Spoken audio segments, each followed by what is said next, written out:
This is an honor and a pleasure that I've never had before.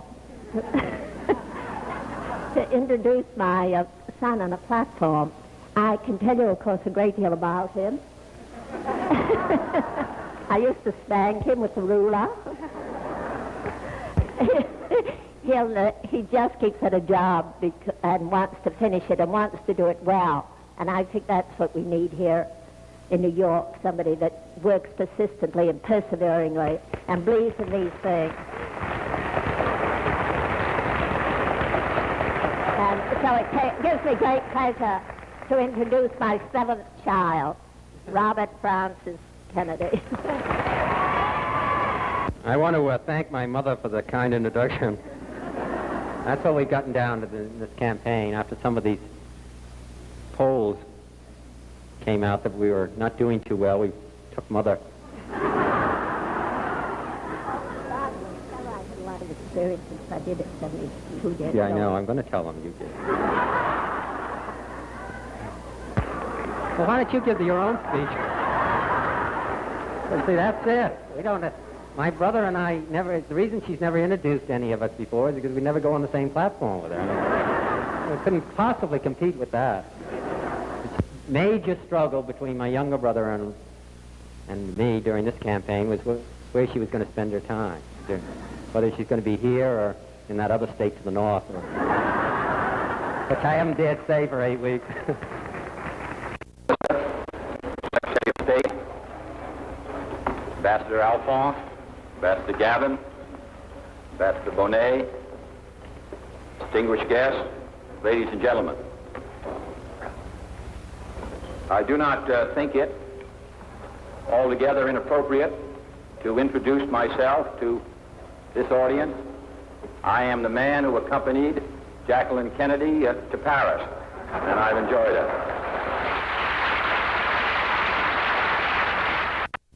I spoke a year ago today to take the inaugural, and I'd like to paraphrase a couple of statements I made that day by saying that we observe tonight not a celebration of freedom, but a victory of party.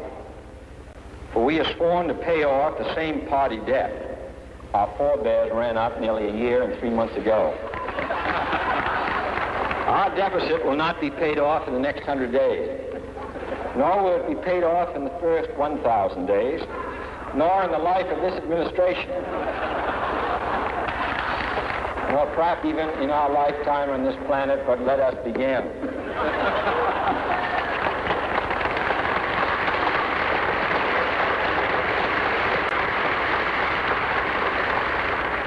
Remembering that generosity is not a sign of weakness, and that ambassadors are always subject to Senate confirmation. For if the Democratic Party cannot be helped by the many who are poor, it cannot be saved by the few who are rich. So let us begin. It might be said now that I have the best of both worlds, a Harvard education and a Yale degree.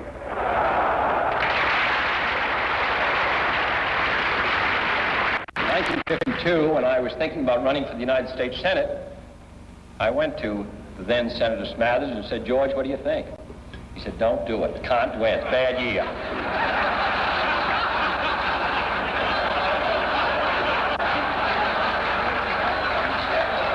In 1956, I was at the Democratic Convention, and I said I didn't know whether I'd run for vice president or not.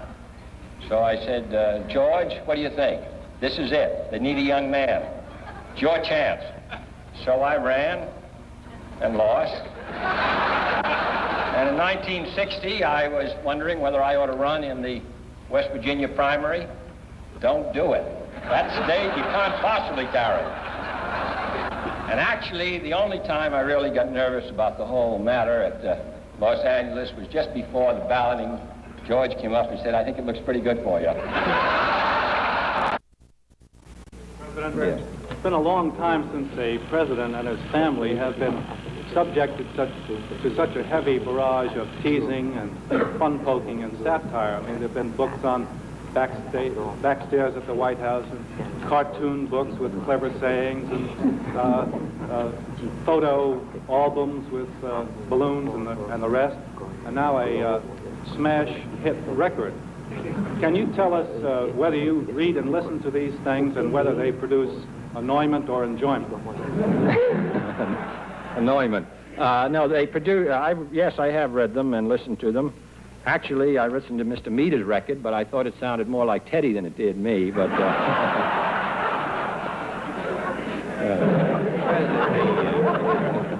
so he's annoyed. Excuse me, Miss Montgomery.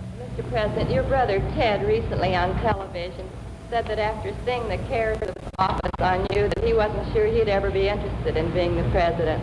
I wonder if you could tell us whether, if you had it to do over again, you would work for the presidency, and whether you can recommend the job to others. Well, the answer is, the first is yes, and the second is no. I don't recommend it to others. At least for a while. Mr. President. Mr. President, the Democratic platform in which you ran for election promises to work for equal rights for women, including equal pay, to wipe out job opportunity discriminations. Now, you have made efforts on behalf of others. What have you done for the women according to the promises of the platform? Well, I'm sure we haven't done enough, and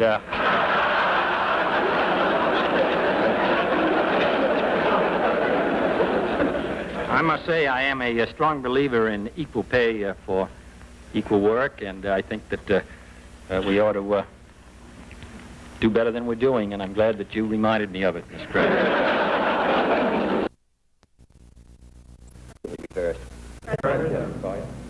Mr. President, in the 1960 campaign, you used to say that it was time for America to get moving again. Do you think it is moving? And if so, how and where? The reason I ask you the question, Mr. President, is that the Republican National Committee recently adopted a resolution saying you were pretty much of a failure. I'm sure it was passed unanimously. I think that... In any case, we're delighted to be here. Coming in, I met four rather angry Fitzgeralds. They said they're tired of hearing about the Kennedys and Lew Ross, and what about the Fitzgeralds? And I said that was because my grandfather who was mayor of Boston, John F. Fitzgerald, used to tell everybody he was from Limerick and Donegal and Galway or wherever it might have helped. I want to have There is an impression in Washington that there are no Kennedys left in Ireland, that they're all in Washington. And so I wonder if there are any Kennedys in this audience. Could you hold up your hand so I can see? Well, I'm glad to see a few cousins who didn't catch the boat. We're glad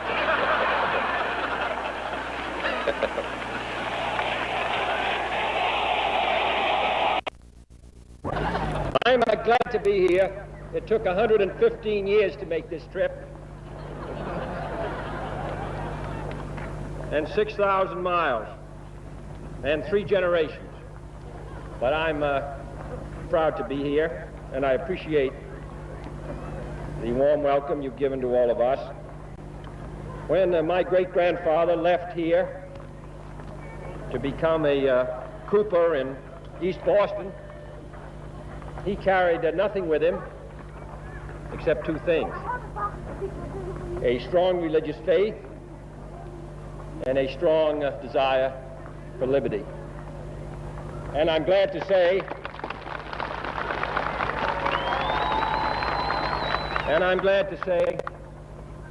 that all of his great-grandchildren have valued that inheritance.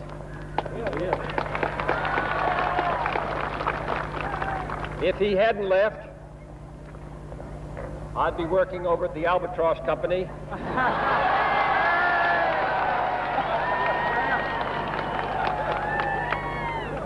Or perhaps for John V. Kelly.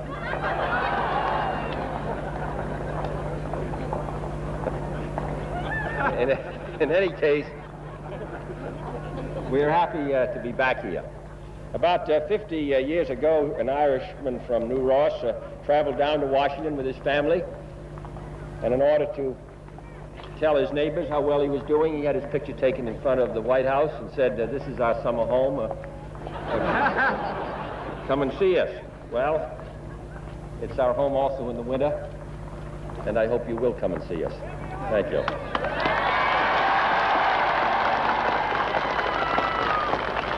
Welcome, ladies and gentlemen, to the Forum of the Institute of Politics. I'm Charles Royer, Director of the Institute of Politics, and I think we're going to have some fun this afternoon on this birthday celebration of President John F. Kennedy.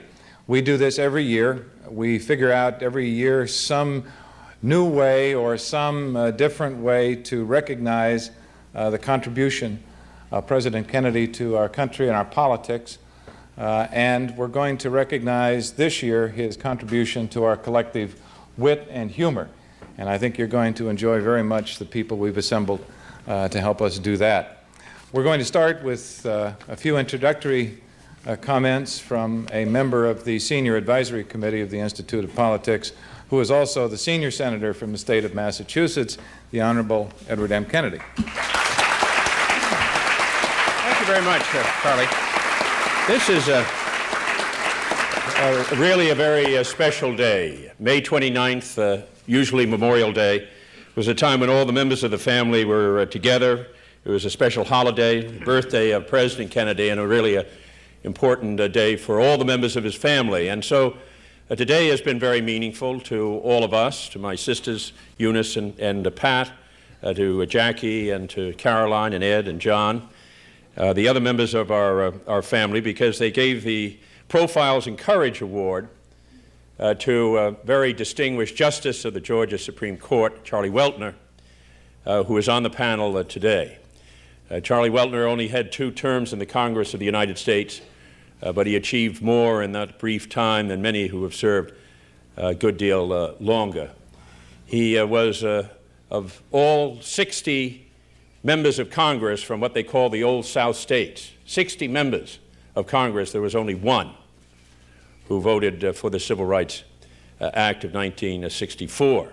And then after taking the pledge, which was a tradition in southern states to pledge that you would support the ticket, and to the surprise of many in Georgia, Lester Maddox was successful in achieving the Democratic nomination in court between the oath that he had taken and his own conscience felt that it was impossible for him to support Lester Maddox, and therefore resigned his seat.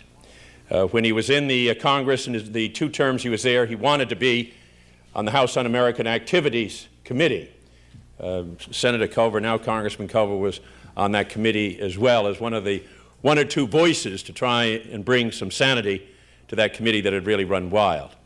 And what a surprise Charlie Weltner was for those members who were interested in sort of furthering the tradition of Joe McCarthy when he asked that the committee investigate the Ku Klux Klan. So he was the first Southern leader that spoke out at the time of the bombing in the Birmingham church when 4 young black girls were killed.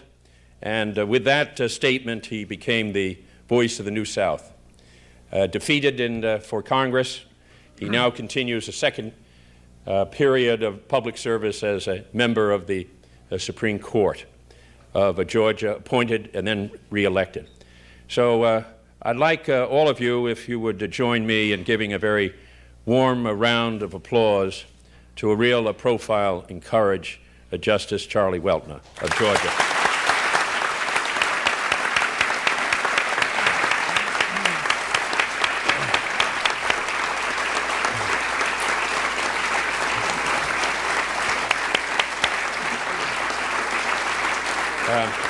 I'll just be very brief, as I think all of us really know, certainly in the family, that President Kennedy used humor really to self-deprecating humor, often on himself, often to puncture the arrogancy of political rhetoric, and often to disarm political opponents. That wasn't always true, but once in a while he did use humor in my direction. I remember when I was first running for the Senate of the United States, And there were those that thought that I was running as someone just on the basis of a famous family name, and I was trying to distinguish myself from that tradition. And we had this magnificent dinner. We had every person in Massachusetts at a wonderful dinner at the Armory just before the election. And he said, I know my brother is running for the Senate of Massachusetts. He told me he wanted to be judged on his own, and therefore he is thinking of changing his name from Ted Kennedy to Teddy Roosevelt. So that was really very helpful to me at that particular time. The one time that I used often in the campaign, which is a true story, but it shows really the quickness of mind of President Kennedy, and he was in naval intelligence before he went out to the Pacific in the PT boats. And he went to a crowd in South Carolina, and he was talking to them about the dangers of espionage and sabotage, the dangers of fire in a factory. And he was explaining to them that the workers ought to determine the origin of the fire in the back of the factory in order to determine how to extinguish it. Fire was made from wood, put water on it. Oil and gas, CO2 on it. Electricity, foam on it, but never put water on an oil and gas fire or water on electric fire, because it could spread and have disastrous results. He asked any questions. Hand went up in the back of the room and said, now, Ensign Kennedy, how are we going to know just by looking at that fire whether that fire is made from wood, oil and gas, or electricity? So we'll know exactly what to put on it and what not to put on it so that it would spread. And he thought about that for a little while and said, you know something, that's a very good question, and there'll be someone here next week who'll talk on that very subject. And that's happened to many of us. A nice warm welcome to the JFK Corps. A lot of young people that are making a difference in their community, and they're our guests here today. Finally, there's a quote on a mug out at the Kennedy Library for Dave Powers, where President Kennedy wrote these words: there are three things in life that are true: God, human folly, and laughter.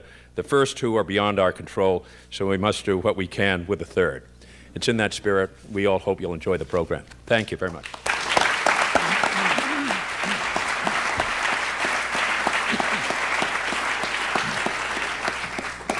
Thank you, Senator Kennedy, very much. I've never heard you do that voice. I thought that was... It's difficult to recognize anybody in a Harvard audience because you leave out lots, but I did want to recognize former Governor Blanchard, who is here with us today. Governor, it's nice to see you. And the former senator from Iowa, John Culver, who was mentioned by Senator Kennedy, but is also a member of our senior advisory committee at the Institute.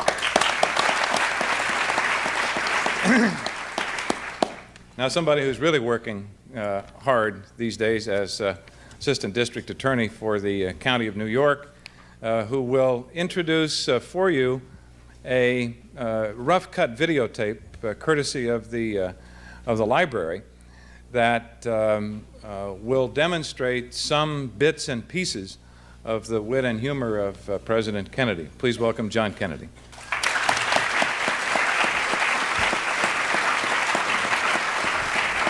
Thank you, Charlie. Thank you all for coming today. If our respective remarks were limited to our personal recollections of my father's humor, my words would be very brief indeed. And I was thinking about how I might comment on a subject which is both very personal and yet still somewhat abstract. And I thought to myself that really the only sure thing is the somewhat wry amusement that my father would certainly regard me with, that as I sat gravely at my desk trying to chisel out some heavy words trying to describe his humor. So I'm not going to do that. But I think the choice of the topic is an appropriate one for today, his birthday, and I think that it is certainly no less appropriate that this forum take place here at Harvard, where his wit was honed and his perspective and opinions were perhaps first formed. I've always contended that my father's humor was really gotten from Teddy, but really my sense is that it was a means as much for his own amusement, and since often as not he was the butt of his own jokes, and the fact that it became a useful tool to disarm his critics or to put people at ease was a bonus. And I think that was more often than not entirely unpremeditated. But I think, like all humor, it suffers in the retelling, so perhaps we should go to these tapes which have been compiled. The first one is we start with my grandmother, because she, of course, started it all.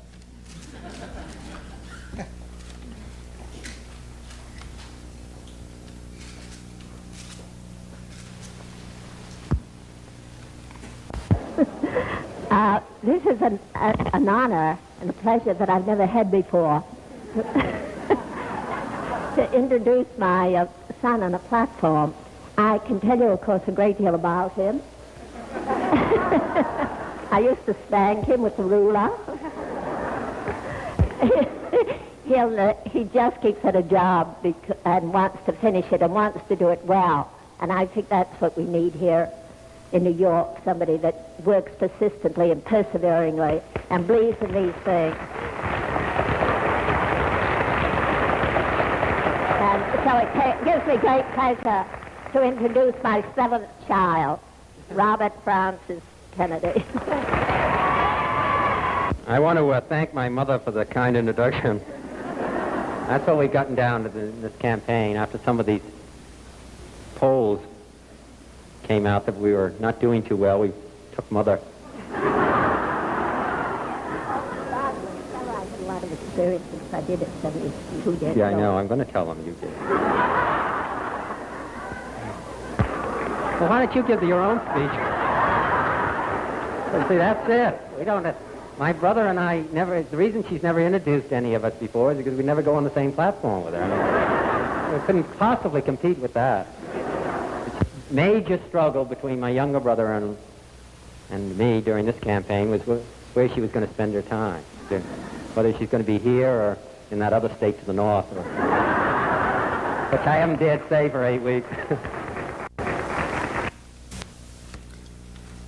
The second selection is a sample of my father addressing a variety of groups. The first one is in Paris, to a National Democratic Party fundraiser, then to a university in Connecticut, and finally to a testimonial dinner for his good friend, Senator George Smathers, who was elected to the House in 1946 and was an usher at my father's wedding in 1953. Minister, Mr. Secretary of State, Ambassador Alphonse, Ambassador Gavin, Ambassador Bonet, distinguished guests, ladies and gentlemen. I do not think it altogether inappropriate to introduce myself to this audience. I am the man who accompanied Jacqueline Kennedy to Paris, and I've enjoyed it.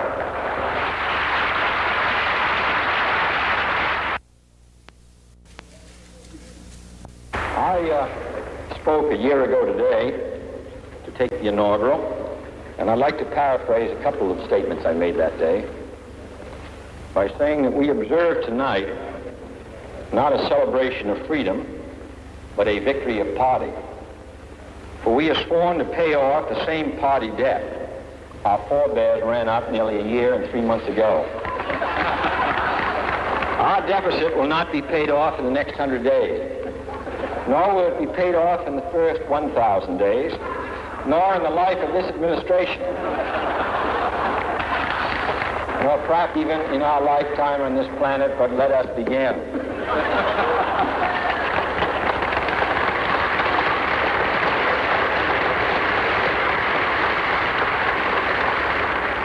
Remembering that generosity is not a sign of weakness, and that ambassadors are always subject to Senate confirmation. For if the Democratic Party cannot be helped by the many who are poor, it cannot be saved by the few who are rich. So let us begin.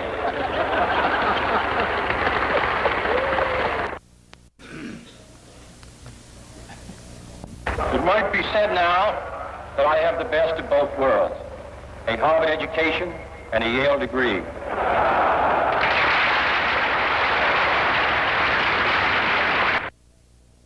1952, when I was thinking about running for the United States Senate, I went to the then Senator Smathers and said, George, what do you think? He said, don't do it. Can't win. It's bad year.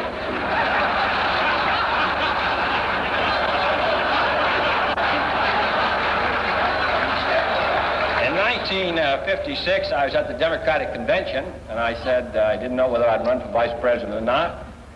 So I said, George, what do you think? This is it. They need a young man. It's your chance. So I ran and lost. And in 1960, I was wondering whether I ought to run in the West Virginia primary. Don't do it. That state you can't possibly carry.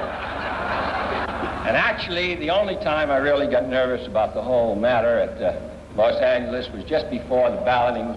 George came up and said, I think it looks pretty good for you.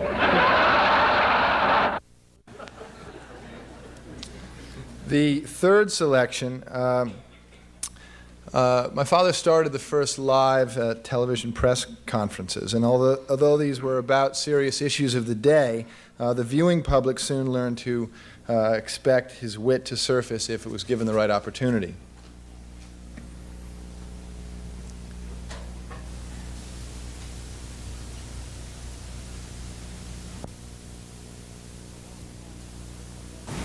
President, it's been a long time since a president and his family have been subjected to such a heavy barrage of teasing and fun-poking and satire. I mean, there have been books on backstairs at the White House and cartoon books with clever sayings and photo albums with balloons and the rest, and now a smash hit record.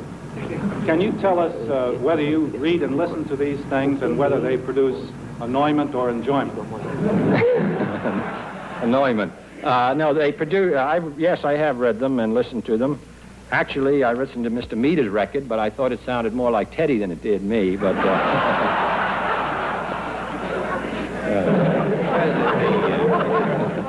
so he's annoyed. We understand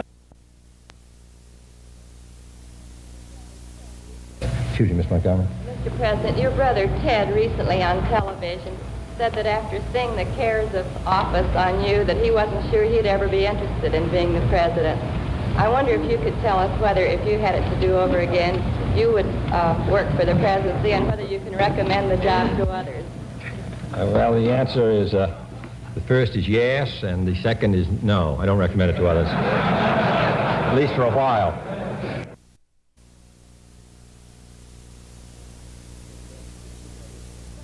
Mr. President. Yes, Mr. President. Mr. President, the Democratic platform in which you ran for election promises to work for equal rights for women, including equal pay, to wipe out job opportunity discriminations. Now, you have made efforts on behalf of others. What have you done for the women according to the promises of the platform? Well, I'm sure we haven't done enough, and...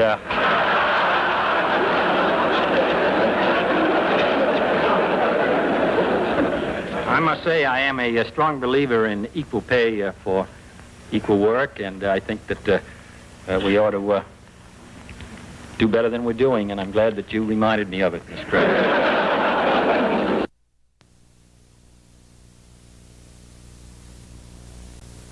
Frequently reversed.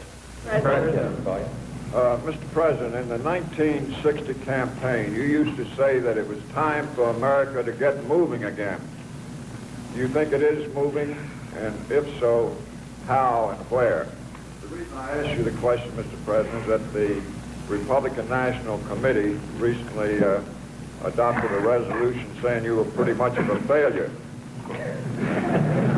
I'm sure it was passed unanimously. I think that...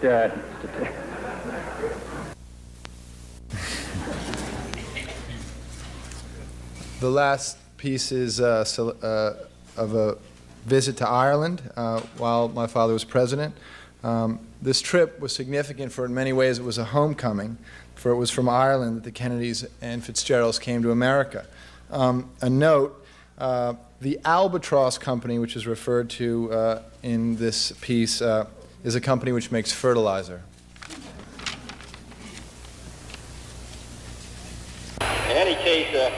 delighted to be here. Coming in, I met four rather angry Fitzgeralds. And they said they're tired of hearing about the Kennedys and New Ross, and what about the Fitzgeralds? And I said that was because my grandfather who was mayor of Boston, John F. Fitzgerald, used to tell everybody he was from Limerick and Donegal and Galway or wherever it might have helped.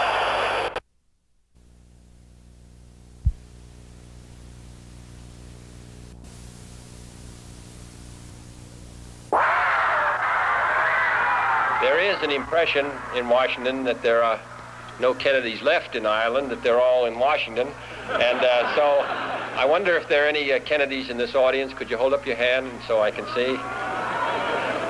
Well, I'm glad to see a few cousins who didn't catch the boat. We're glad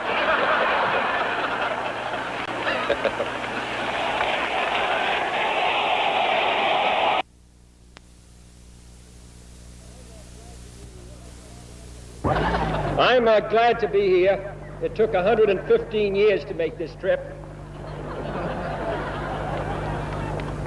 And 6,000 miles. And 3 generations. But I'm proud to be here, and I appreciate the warm welcome you've given to all of us. When my great-grandfather left here to become a cooper in East Boston, he carried nothing with him except 2 things: a strong religious faith and a strong desire for liberty. And I'm glad to say,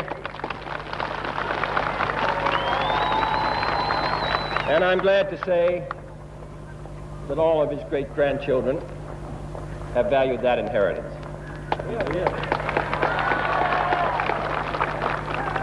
If he hadn't left, I'd be working over at the Albatross Company.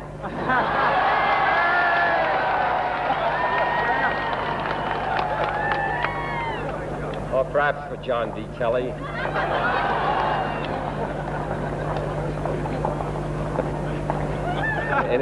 In any case, we're happy to be back here. About 50 years ago, an Irishman from New Ross traveled down to Washington with his family, and in order to tell his neighbors how well he was doing, he had his picture taken in front of the White House and said, "This is our summer home. Come and see us." Well, it's our home also in the winter, and I hope you will come and see us. Thank you.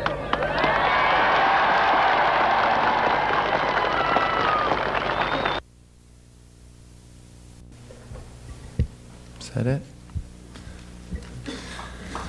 Thank you. Thank you. As you've just seen, my father used his wit and humor to encourage cooperation, enhance his agenda, get us through difficult times, and to inspire people. And some of the people who were inspired by him and who worked with him are here today to tell us more about those times. Thank you.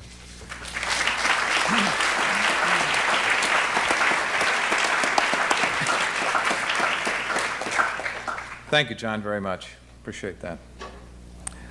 In Doris Kearns Goodwin's book about the family, she describes the young John Kennedy this way, quote, "Within the family, he became the warm and playful brother, the Pied Piper whose humor and vitality aroused an answering chord among his sisters and brothers and made him, at least for some of his family, the center of attention.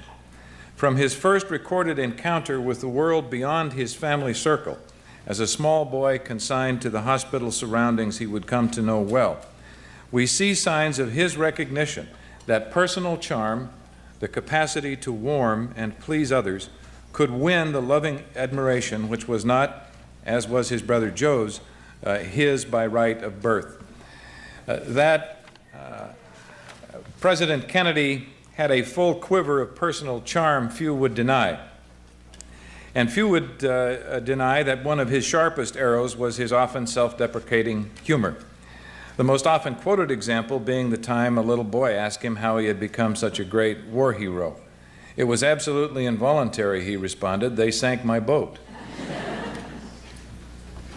Our panel will, through personal recollection and their own political experience, examine President Kennedy's wit and humor not only as a component of his personal charm, but also as an essential tool of politics and governance. To lead off, Richard K. Donahue, Special Assistant to President Kennedy from 1960 to 1963, now President and Chief Operating Officer of Nike Incorporated. Mr. Donahue also serves as chair of the John F. Kennedy Profile and Courage Award. We're very fortunate to have joining our panel the second recipient of that annual award, Justice Charles Longstreet Weltner. Senator Kennedy has introduced him. Let me just say that we are very delighted to be able to be part of this exceptional awards celebration that we now do annually. Our final panelist is one who needs no introduction and consequently never gets one. John Kenneth Galbraith is probably the best-known Harvard professor. He served President Kennedy as ambassador to India and is known around here to have something of a corner on the wit and humor department himself. We'll start our panel with some comments, and then you're invited to join in. We'll start with Richard Donahue. Mr. Donahue.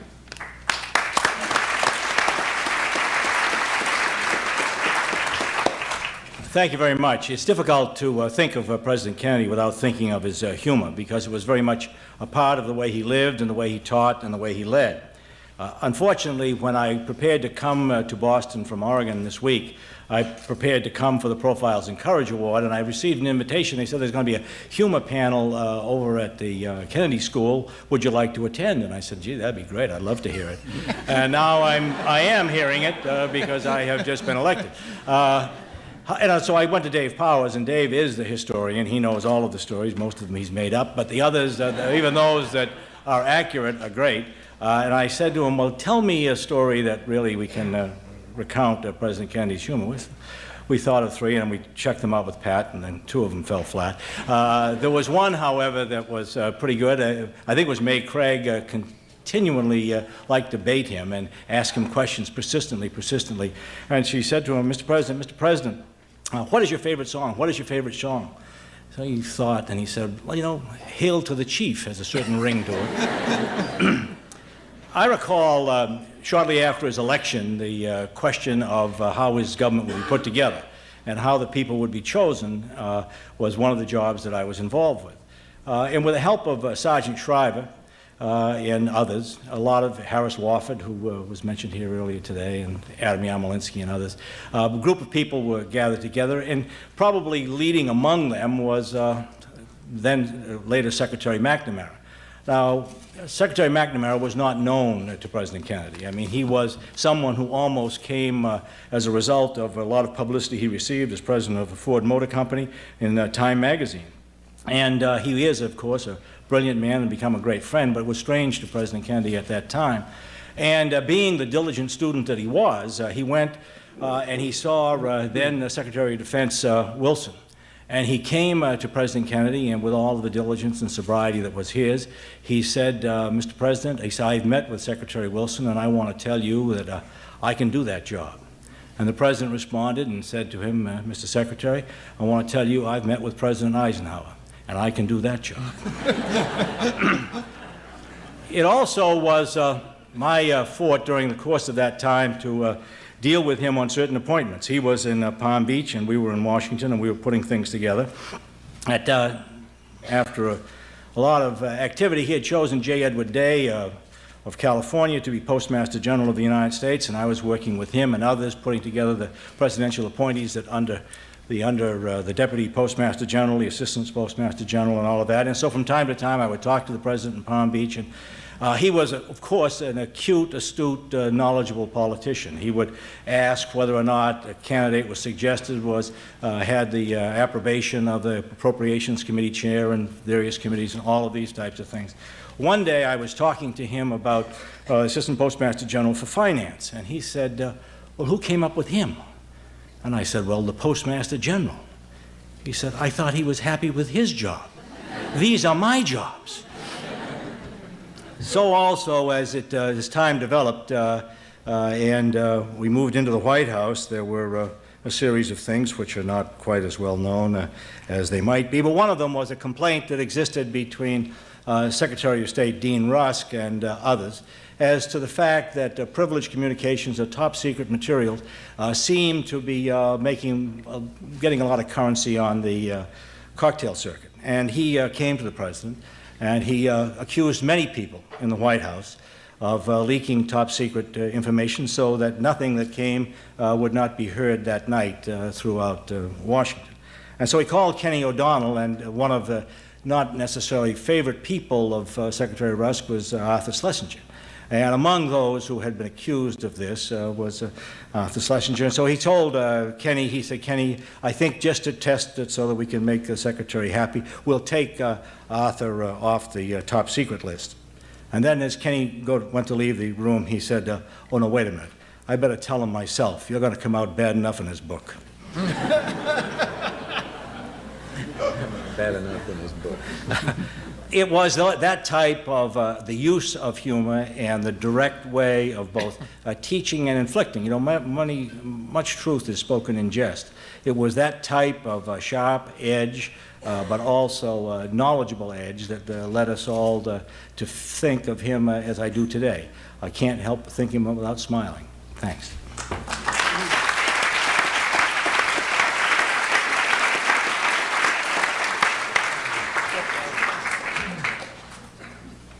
Justice Weltner.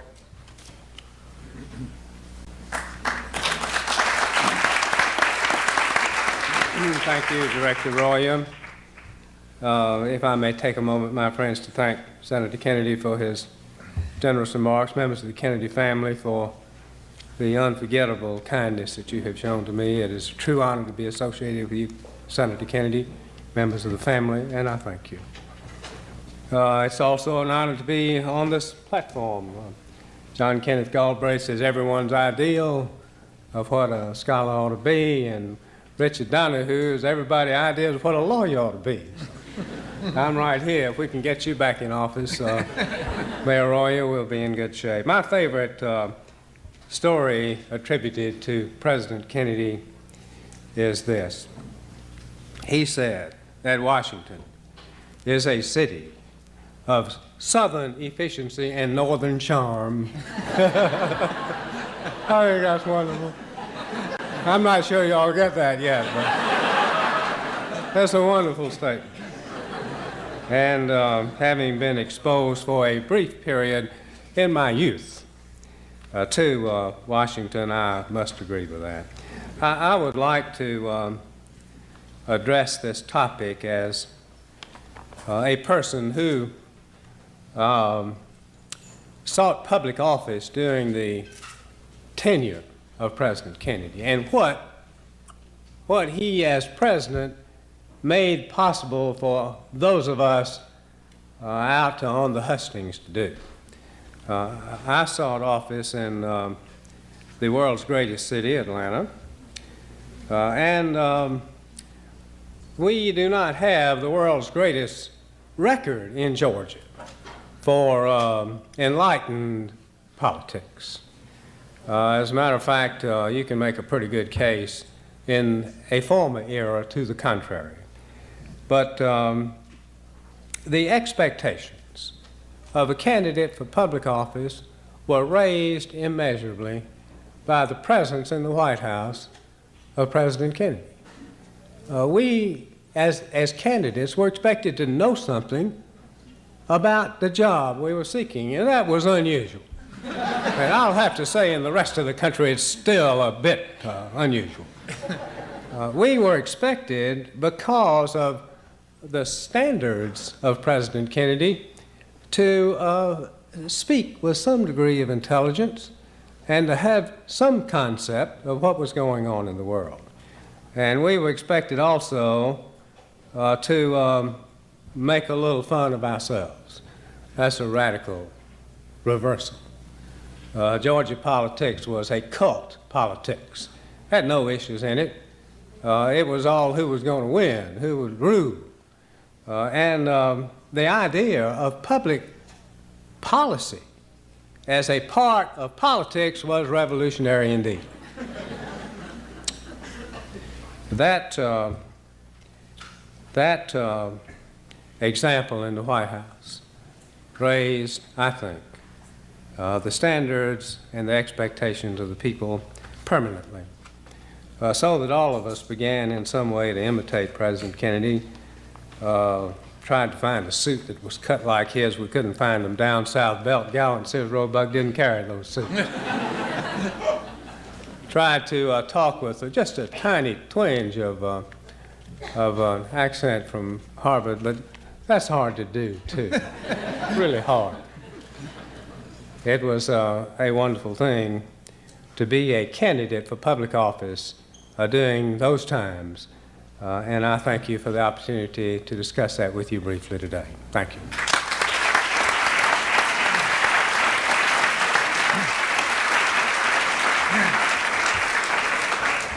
If you noticed a little bit of Harvard accent in Justice Weltner just now, it's because I forgot to mention he was a fellow at the Institute of Politics back in 1971. So as you can tell, he picked up a little New England accent there while he was here. Professor Galbraith.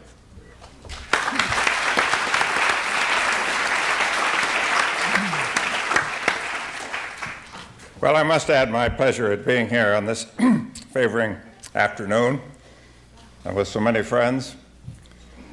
And to say just a word, well, it'd be more than a word. I've been teaching at Harvard for just under 60 years, and it's impossible for me to get over any point in less than 55 minutes. But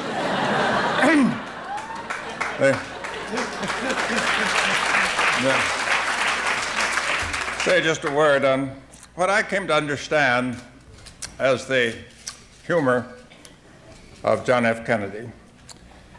It was something of itself. There were no wisecracks. I never really heard him make one. He wasn't a man to tell amusing stories. And he very much avoided scatology. I was brought up on a farm in southern Ontario and had a certain association with the barnyard humor of Lyndon Johnson. We both enjoyed the same departures from decency. And John F. Kennedy made it absolutely clear that he didn't share in our pleasure at all. What he had, the thing we remember, and I think the thing that's important, was his capacity for hard, succinct truth. The extraordinary thing is that the truth so presented and so unexpectedly presented gives you a certain joy, a certain inner response that is very much the nature of humor and perhaps is mistakenly on occasion so called. And my memory is of repeated occasions when this clarity of statement sent a thrill of approval and amusement through me. I mentioned just a few. One was at Hyannis a few days after the convention when we were talking about the campaign. And he said, well, I won't be troubled by the campaign so much because I can be myself. And then he said, and Nixon will be greatly troubled because he always has to wonder who he is. This was a truth that remained with me. I go back to an earlier occasion on the day that he announced in January the 1st, 1960. I had arranged that day with considerable effort to have a joint television program with Kennedy and Eleanor Roosevelt. It took a great deal of negotiation on each side, but finally, through friends at Brandeis, I got them together, and it went very well.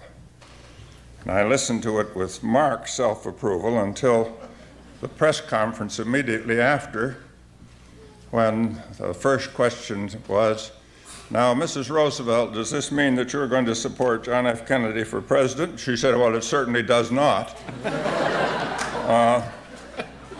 She eventually did, and with great affection, but not that day. That night, as we sometimes did, had dinner at Lockover's, and I had another fetching comment from Kennedy. He said, well, I had always assumed that it was possible that you might be the exception and learn something about politics. But I know that forever a Harvard professor will be a disaster. Carl Kazin, who was in the White House, and I once exchanged views on how we had encountered this candor and what we remembered. Carl was in charge of American imperialism, Puerto Rico, the Virgin Islands, Guam, and Panama. And early in the days of the Kennedy administration, President Arias of Panama came up for a meeting. And Carl brought in all the papers, and the president talked with the president of Panama for an hour, and then he had to go for another meeting. Was meeting him again at noon and wanted some more papers. And Carl brought them in, and the president said, these discussions are not going very well, Carl. And Carl was annoyed, disturbed, and said, well, why not, Mr. President? Well, Kennedy said, we have been abusing them. That wasn't quite his word. There were certain overtones which are not fitting for a Kennedy audience, a Kennedy school audience here, where I always watch my language. He said, we have been abusing them all these years. And of course, I agree. That was the characterization of the candor of the president when it came to foreign relations, and an indication of how he felt the people of Panama should feel about the United States.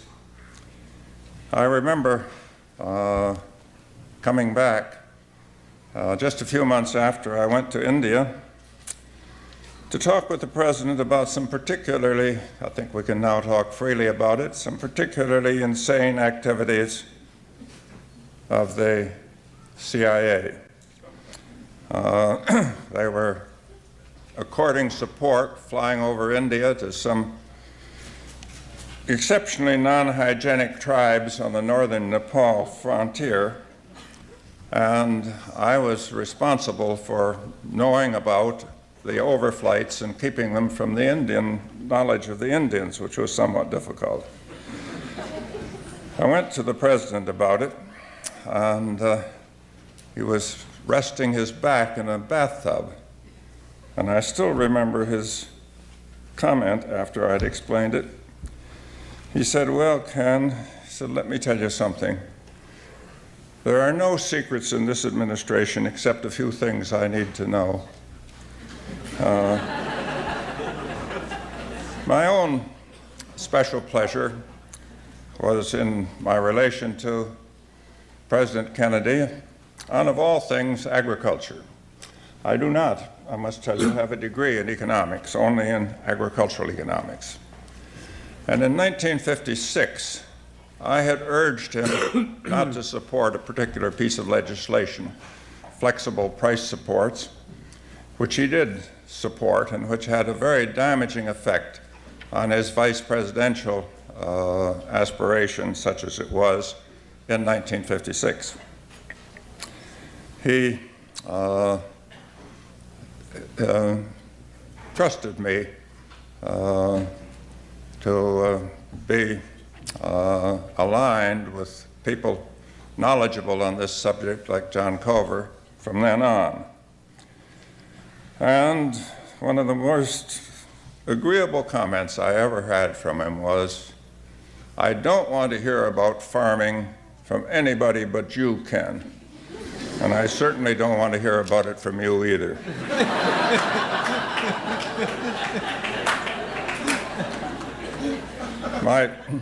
My final observation which I also still treasure, it occurred to me that Kennedy, having this view of the truth, would appreciate it in telegrams coming from Delhi. And so I tried for a long time to offer truth as distinct from bureaucratic truth in my telegrams. And I marked them top secret and not for circulation in order that they would have the widest possible distribution in the State Department. And on one occasion, Secretary Rusk, now I'm sure treated extremely well, who I'm sure was treated extremely well in Schlesier's book, went to the president, or went to McGeorge Bundy, to ask if these telegrams couldn't be stopped. And Bundy sent me a telegram telling of this request and telling me that the president thought they were the truth and that they were among the only few telegrams that, since they reflected what he really liked to believe, they should continue. I think that of my years with John F. Kennedy was one of my proudest moments. Thank you very much.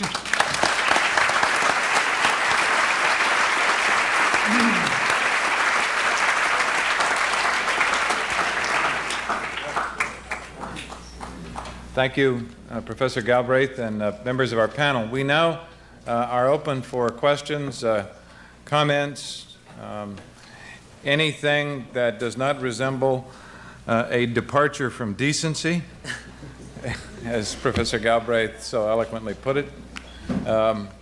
We are ready for your questions. Bruce, please identify yourselves. The microphones are down here. I'm afraid we don't have microphones up there because of the Massachusetts budget cuts, but we do have some down here. Hi, my name is Bruce Goldberger. I'm a senior in the college, and I'll be graduating in about a week. But before I leave, I'm honored to have a chance to ask you a question. And what struck me when I was watching the videos, especially the press conferences, was the informality of them. And I'm wondering if you think that today presidential presentations are too overplanned, that there's no more opportunity for shooting from the hip. You can do it right from your seat if you'd like. Well, I had one observation, which I didn't, to save my 57 minutes or 55 minutes, didn't make. The first press conference briefing that I ever attended of President Kennedy's, there were a variety of grievous problems having to do with foreign policy. And the great foreign policy experts of the State Department had sent over a whole list of answers to the plausible, indeed, the certain questions. And halfway through the reading of these answers, as we came by them, President Kennedy became angry for one of the very few times that I've seen him. And his comment was, I am getting extended lessons in evasion. And I must tell you, at press conferences, that's something I have already mastered. There's no question that there's a lot, too much structure. I think Barbara Tuchman said that the worst invention that's happened in American political life is the teleprompter. That glass that sits up there that makes even the most humble seem articulate. And I mean, having sat behind President Reagan and deliver one of his speeches and watch him read every ad lib that was there and have the audience react to what a great natural orator and how well prepared he was, I recognize that that's what's gone into it. But it's the structuring of the delivery that now mandates exactly what's said. And the other thing is, but President Kennedy looks forward to the press conferences. I mean, that was part of game, part skill, part putting it all together. But the final calls were his, and he got as much enthusiasm out of the completion of them as the participation in them. Frankly, he knew from the nature of the people who were out there, who just were regulars, where he could break the tension by a May Craig or somebody of that nature to call on. And he played it very, very skillfully. But he did it very effectively because they were short, sharp. He was the original soundbite master. Okay, Bruce? Yes, sir. Hello, my name is Evan Grayer. I'm a junior at the college. Foreign policy can be a touchy matter. I was wondering if there are any instances of President Kennedy using humor when dealing with foreign leaders, particularly Khrushchev. Oh, the best story on the Khrushchev one was that as they met, and it was a very tense meeting, he asked him for the medals, and Khrushchev said, "That is the Lenin Peace Prize," and the president said, "Let's hope you keep it." There was another one in the book, The Kennedy Wit, which in a discussion with Khrushchev, he expressed his hope for the outcome of the talks by saying that quoting the Chinese saying, "A journey of 1,000 miles begins with a single step." And Khrushchev said, "Well, you certainly know the Chinese." And Kennedy said, "Well, I think soon we both will know the Chinese." Did you want to say something, Ken? Well, I might add just one. There's no budget here on time, so you're... I might add one that is marginally related. I think we should always remind ourselves on occasions of this sort that when we speak of John F. Kennedy, we speak of a family, and we must also incorporate in that family the best senator that the state of Massachusetts ever had.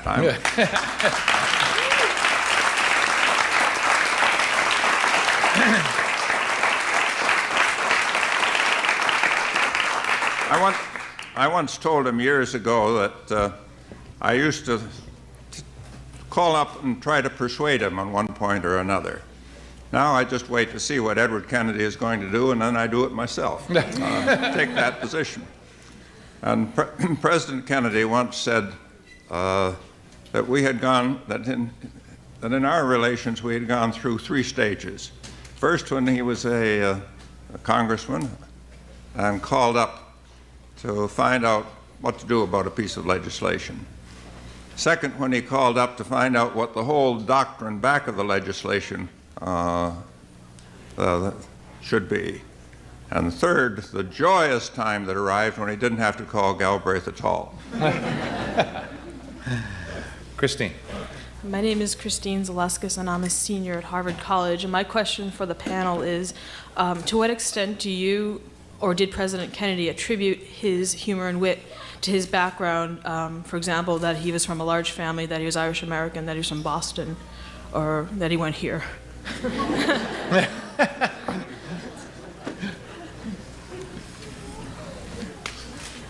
They're looking at you. Oh, all right. I don't think there's any question that all of those attributes, I don't know about the Harvard part, but the rest of them had an enormous impact on them, and all you have to do is be in the Kennedy family and watch them back and forth. I mean, he was good, but I'm not sure he was the best in the family.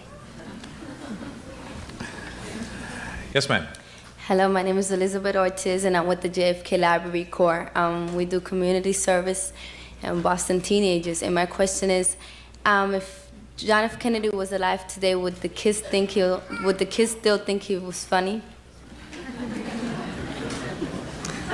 Well, maybe you ought to answer that. I didn't understand it. If President Kennedy were alive today, would the kids still think he was funny? Yeah. Well, did you think he was funny on those tapes you saw? Yeah. Good. Do you think Professor Galbraith is funny?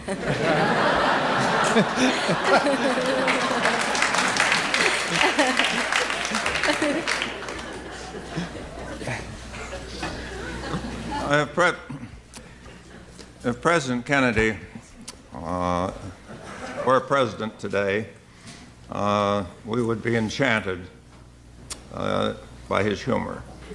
And I think that enchantment would depend, as I said earlier, not on his being funny, but on his marvelously clear-headed statement of what we want to believe and didn't quite have the courage to believe before he said it. Yes, sir. Yeah, my name is Jim Higgins. I'm a member of the class of 1938, Harvard College, and an IOP fellow in 1982, I think it was, Charles. Some years ago, however, I was editor of a modest but sharpshooting newspaper in Pennsylvania, the Gazette and Daily of York, Pennsylvania. And at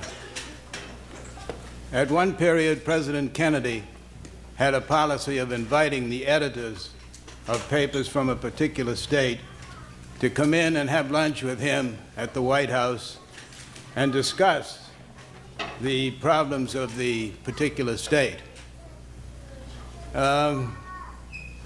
We had a very interesting and lively discussion. Incidentally, one of the reasons for the paper which I represented having a certain notoriety was that we were the only paper in the country in 1948 to support Henry Wallace for president. That'll give you some idea of where we were at. Henry Wallace, not George, by the way. At any rate, at the luncheon, we had as I say, a lively and interesting discussion. And I made clear that my newspaper and myself personally had little regard for the policy the Kennedy administration was pursuing toward Cuba. So when the end of the meal came around and cigars were passed out, I said, do these come from Cuba by any chance, Mr. President? And he said, yes, Mr. Higgins, they do. And they're the last you're going to get for some time.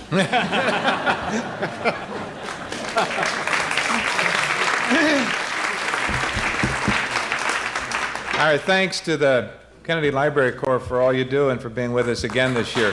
Thank you.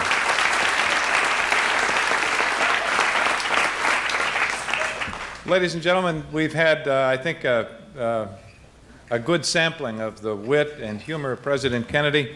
And I think maybe to close, we all just should hope that more of our politicians see the worth of that self-deprecating humor, and more of our citizens see the harm in the deprecating of our politicians that we seem to be doing with such fervor these days. A gentler and maybe classier time is one we've been discussing, and one in which lots of things got done. So, thank you for being with us on this birthday celebration at the Institute of Politics ARCO Forum, and to members of the Kennedy family, thank you very much for